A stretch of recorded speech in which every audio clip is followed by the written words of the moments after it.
บนโซเชียลแชร์ข้อมูลขุมทรัพย์แคลเซียมใกล้ตัวผักกระเฉดนั้นมีแคลเซียมสูงสุดสูงกว่านมสดเสียอีก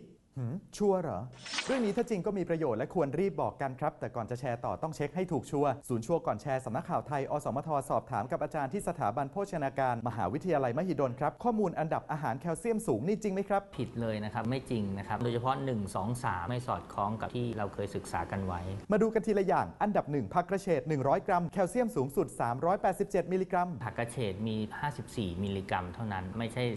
387อันดับ2เต้าหู้ขาวอ่อนมีแคลเซียม250มิลลิกรัมต่างกันแบบสิ้นเชิงเลยอันนี้ในฐานข้อมูลมีประมาณแค่31มิลลิกรัมเท่านั้นอันดับ3ถั่วเหลืองสุก10ช้อนโต๊ะมีแคลเซียม245มิลลิกรัมต่ำกว่าประมาณครึ่งหนึ่งแค่125มิลลิกรัมอันดับ4ผักคะน้า100กรัมแคลเซียม230มิลลิกรัมของทางสถาบันก็มีประมาณ170ต่ำกว่านิดหน่อยแต่ถือว่าพอรับได้ใกล้เคียงกันอันดับ5ปลาเล็กทอด1ช้อนโต๊ะแคลเซียม226มิลลิกรัมเราได้200มิลลิกรัมก็พอๆกันเช่นกันเพราะฉะนั้นไม่ค่อยแตกต่างเยอะอันดับ6นมเปรี้ยว180มิลลิกรัมมีแคลเซียม215มิลลิกรัม180มิลลิกรัมเท่ากับหยดเดียวอย่างเงี้ยเป็นไปไม่ได้นะฮะที่ถูกต้องคือนมเปรี้ยวเนี่ย1ขวดส่วนใหญ่ก็จะประมาณ180มิลลิลิตรไม่ใช่มิลลิกรัมของสถาบันวิเคราะห์ไว้ก็ให้แคลเซียมอยู่ที่ประมาณ100มิลลิกรัมไม่ใช่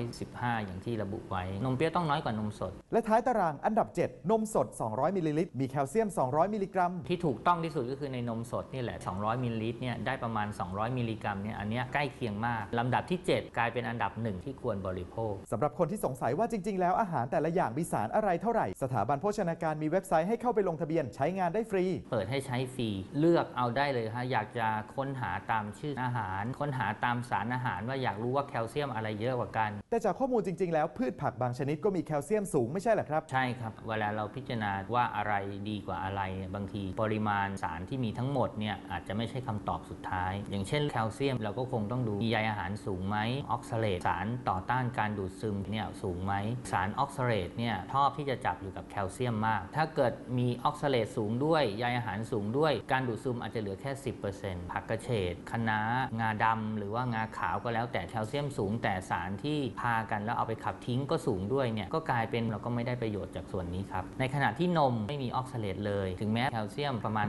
200มิลลิกรัมแต่สุดท้ายก็เอาไปใช้ได้200เลยแล้วจริงๆคนเราต้องการแคลเซียมมากแค่ไหนครับประมาณ800มิลลิกรัมต่อวันเพราะฉะนั้นดื่มนมวันละแก้วเนี่ยบวกกับอาหาร3มื้อน่าจะทำให้ร่างกายได้รับแคลเซียมที่พอเพียงลงมาก็น่าจะเป็นปลาเล็กปลาน้อยพืชผักผลไม้ล่ะครับถ้าเราคาดหวังว่าเราอยากจะได้แคลเซียมอย่ามามองที่กลุ่มผักผลไม้นะครับส่วนใหญ่เรารับประทานผักผลไม้เราต้องการสารอื่นๆมากกว่าจะมีใยอาหารแล้วก็มีวิตามินดังนั้นสรุปแล้วเรื่องนี้เป็นยังไงครับภาพนี้นี่ค่อนข้างผิดเยอะมากเพราะฉะนั้นไม่ควรแชร์ต่อครับง่ายที่สุดคือเลือกทานอาหารที่มีประโยชน์อย่างหลากหลายเป็นประจำนะครับยังมีอีกหลายเรื่องน่าสงสัยบนสังคมออนไลน์หากได้รับอะไรมาอย่าเพิ่งแชร์ต่อร่วมตรวจสอบไปด้วยกันกับชัวร์ก่อนแชร์การแชร์ข้อมูลโดยไม่ระมัดระวังอาจทำให้ผู้อื่นเดือดร้อนได้นะครับ